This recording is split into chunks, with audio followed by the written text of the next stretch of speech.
કીધી મા બાપની.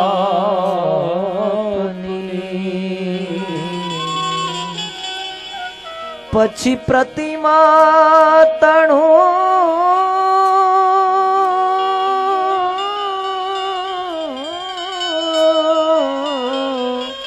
પછી પ્રતિમા તણું પૂજન કર્યાથી શું મળ્યું?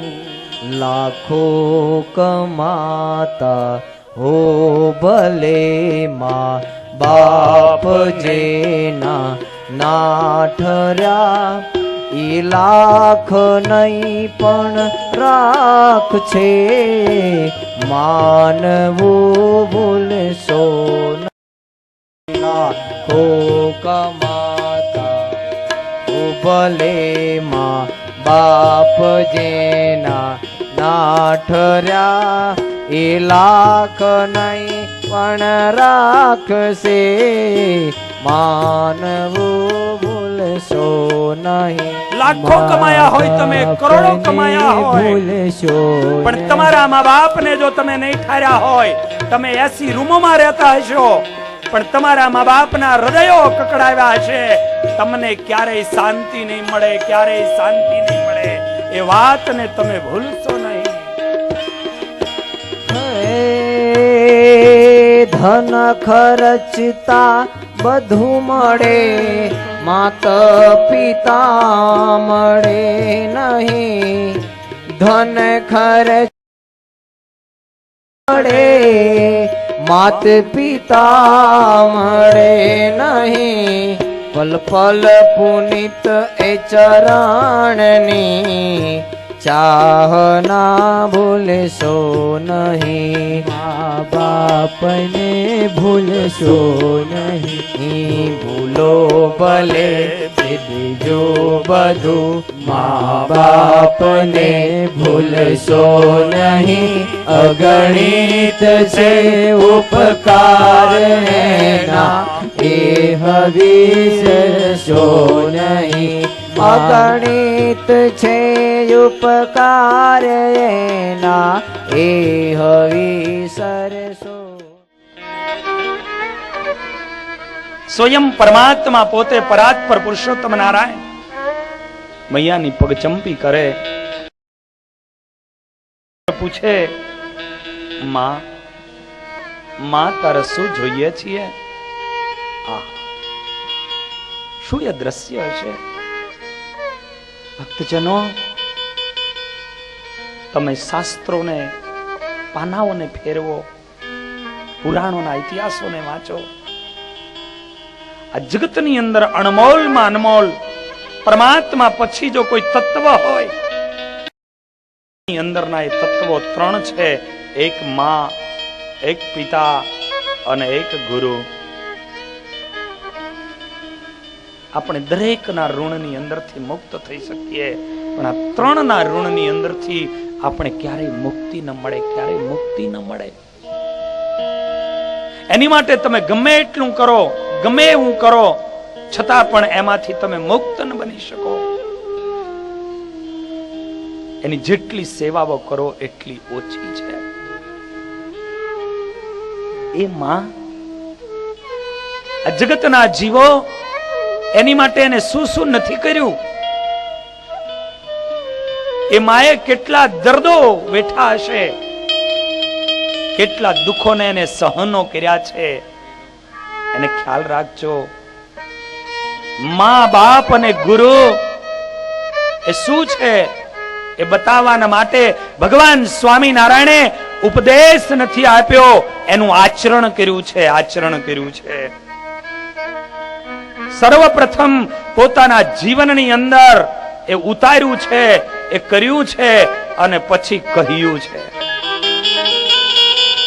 ખાલી કેવલ કહ્યું નથી, એ ઉપદેશક નથી બેના, આચાર સંહિતાને રાખી છે.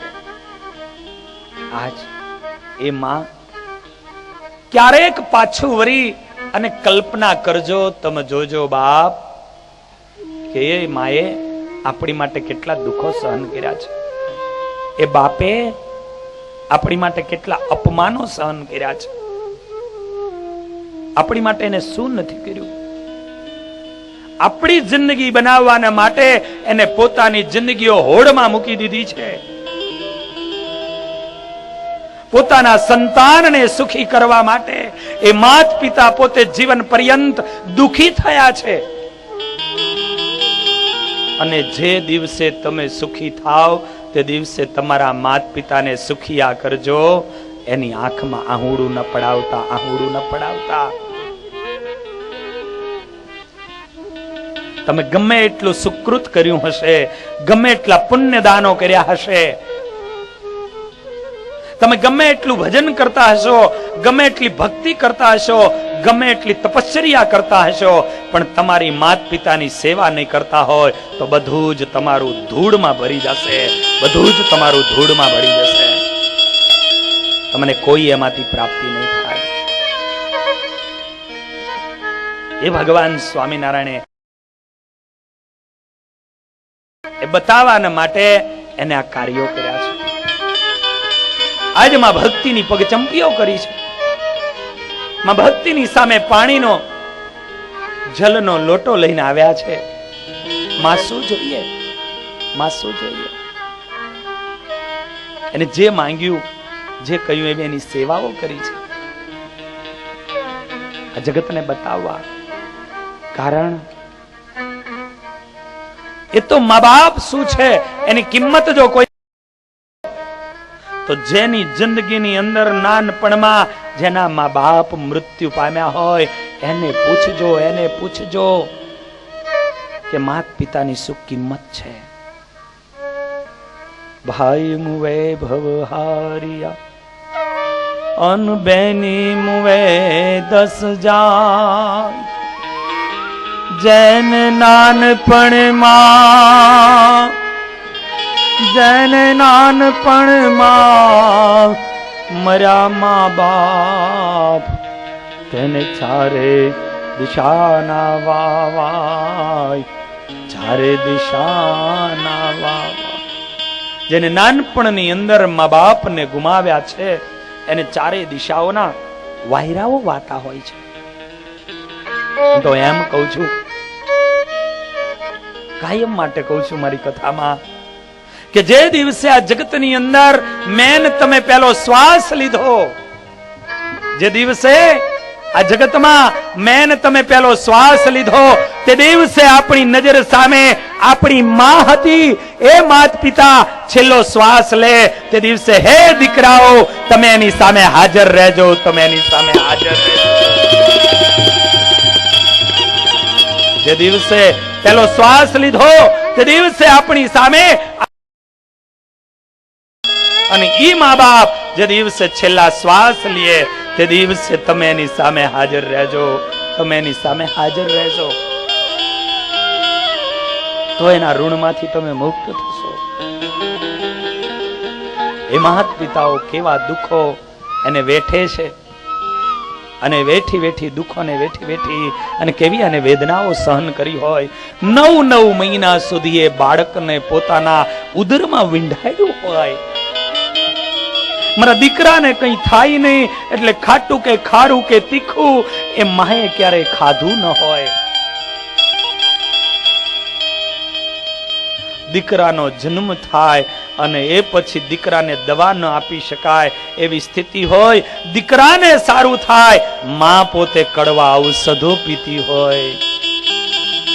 દીકરાને સારો કરવા માટે માં કડવા ઔષધો પી અને અમૃત જેવા દૂધનું પાન કરાવી અને દીકરાને સાજો કરે. માં દીકરાને સાજો કરે.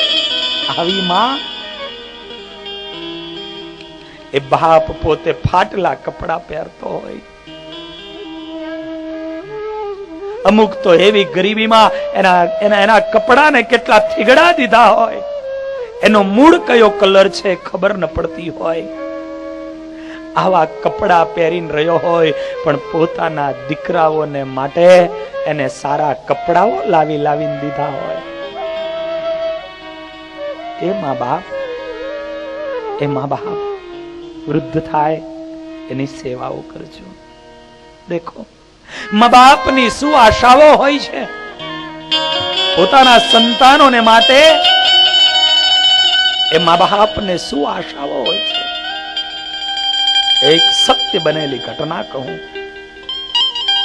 મહારાષ્ટ્રની ધરતી છે અને મહારાષ્ટ્રની ધરતી ઉપર એક નાનું એવું ગામડું, ઝૂંપડા જેવાની અંદર એક નાનો એવો પરિવાર રહે. પુરુષનું નામ મૃણાલ, એની પત્નીનું નામ મૃદુલા. મૃણાલ અને મૃદુલા થોડી એવી જમીનની ખેતીઓ કરે, એમાંથી થોડું મેળવે, કાંઈક તૂટો આવે તો મજૂરી કરવા માટે જાય. ઘણા સમય વ્યતીત થઈ ગયા, કોઈ સંતાન ન થયું. અને એમ કરતા કરતા 41 વર્ષની ઉંમરે પહોંચવા આવ્યા. જેટલા પથ્થર હતા એટલા દેવો કર્યા. કદાચ ભગવાને એની સામું જોયું અને ગરીબ પરિવારની અંદર એક દીકરાનો જન્મ થયો. પણ આ દીકરાનો જન્મ થયો અને માત પિતાને ક્યાંય આનંદ સમાતો નથી, આનંદ માતો નથી. વાહ, હે પ્રભુ, તમારી સામું જોયું, મને એક દીકરો દીધો, મને એક દીકરો દીધો. દીકરાનું નામ પાડ્યું માએ રાજુ. અને એમાં રાજુને દિવસે દિવસે મોટો કરે છે, પોતાના સંસ્કારો આપે છે, પોતાના જીવનની કહાનીઓ કહે છે. અને એમાં ને એમાં દીકરો 6 વર્ષની ઉંમરે પહોંચ્યો. 6 વર્ષની ઉંમરે પહોંચ્યો છે. માતા પિતાએ વિચાર કર્યો અને ભણવા બેસાડીએ. સ્કૂલની અંદર ભણવા માટે બેસાડ્યો. હાથમાં શ્રીફળ આપ્યું. એ માએ કુમકુમનો ચાંદલો કરી દીધો. હે દીકરા, હું પ્રભુને પ્રાર્થના કરું, તારી જીભની ઉપર સરસ્વતી આવીને વાસ કરે, તારી બુદ્ધિમતામાં સરસ્વતી આવીને વાસ કરે. એ માં ને બાપ આજુબાજુના પાડોશીઓને લઈ હરખતા દીકરાને સ્કૂલમાં મૂકવા જાય. સ્કૂલના બાળકોને સાકરો વેચે. મારા દીકરાને ભણવા મૂક્યો છે, મારા દીકરાને ભણવા મૂક્યો છે. અને આજ એને ભણવાના માટે મૂક્યો હતો. પણ નાના ઉંમરથી આ દીકરાને એવું ધ્યાન અપાવ્યું. શિક્ષકોને પણ આની પ્રત્યે ખૂબ પ્રેમ. દીકરો પણ ખૂબ કયાગરો ને ડાયો, બધા એને વાલો લાગે એવો આ દીકરો. અને એ દીકરો ભણે હોશિયાર, પ્રથમ નંબરે પાસ થાય. અને આમ કરતા કરતા એને 7 ધોરણ પૂરા કર્યા. 7 ધોરણ સુધી પહેલા નંબરે પાસ થયો. માં સમાચાર સાંભળે ને નાચવા માંડે. પોતાનો પતિ ઘરે આવે અને ત્યારે એમ કે, દેખ્યું, આજ મારો રાજુ પહેલો નંબર લઈને આવ્યો છે. આજ મારો રાજુ પહેલો નંબર લઈને આવ્યો છે. દેખો, મારા રાજુને મારે રાજા બનાવવો છે. મારા રાજુને મારે રાજા બનાવવો છે. શું માની ભાવના, શું બાપની લગ્ન હોય છે. અને આમ કરતા કરતા આગળ વધે.